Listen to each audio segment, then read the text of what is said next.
Okay, what if I told you there's a book written over 2,500 years ago that holds a practical guide to living a better, more meaningful life, right now? Its ideas have shaped the lives of billions, and today we're going to dive into its story, the Analects of Confucius. But, before we get into the book itself, let's start with a couple of big questions.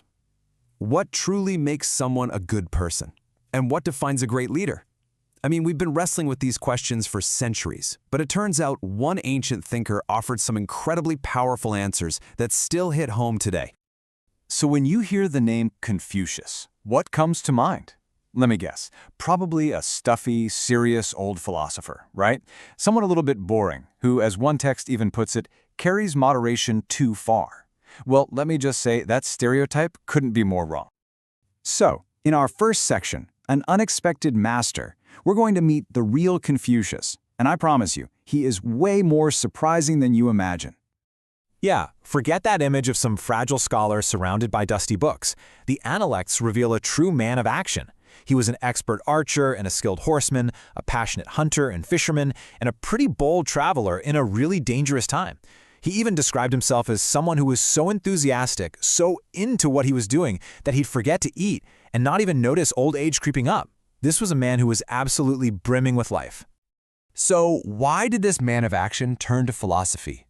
Well, to get that, we need to look at the world he was living in. This brings us to a world in crisis. Because, as you'll see, great philosophies are often born from great chaos. Confucius lived during a time that's known as the Warring States period. And believe me, it was exactly what it sounds like. The old empire had basically crumbled, leaving behind this patchwork of states run by ruthless warlords. It was a time of total political collapse, constant warfare, and, as the sources tell us, just incessant bloodshed, where the old codes of honor had been completely thrown out the window. You know, the ancient Chinese chronicles didn't pull any punches. They described life back then as nothing more than agitation and darkness. Can you imagine? In a world like that, people weren't just looking for abstract ideas. They were desperate for a practical way to bring back some order, some decency, some light. And that brings us right to the core of his teachings, Section 3, the heart of the wisdom. Because the Analects, they aren't some abstract, high-minded treatise. They're a practical guide to being a better human being.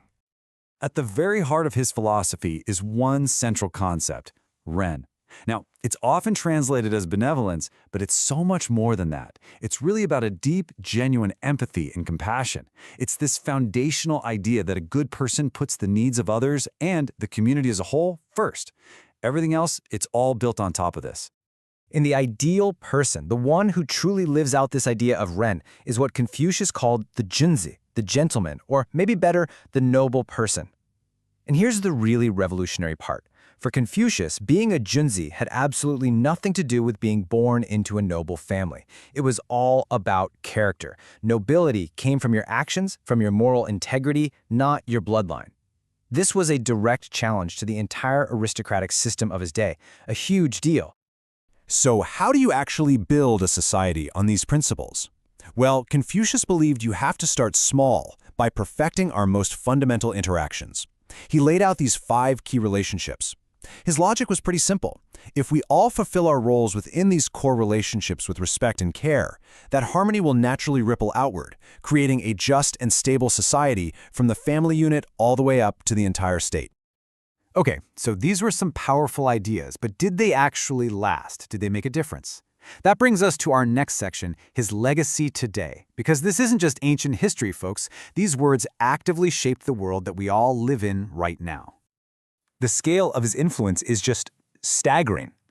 Not long after his death, his ideas became the official state ideology of China. This led to something incredible, the Imperial Civil Service exams. It was a system where government jobs were given out based on merit, on your knowledge of the classics, not on who your parents were. For over 1,000 years, it was the most advanced system of its kind on Earth. And get this, it even went on to inspire Enlightenment philosophers in 18th century Europe.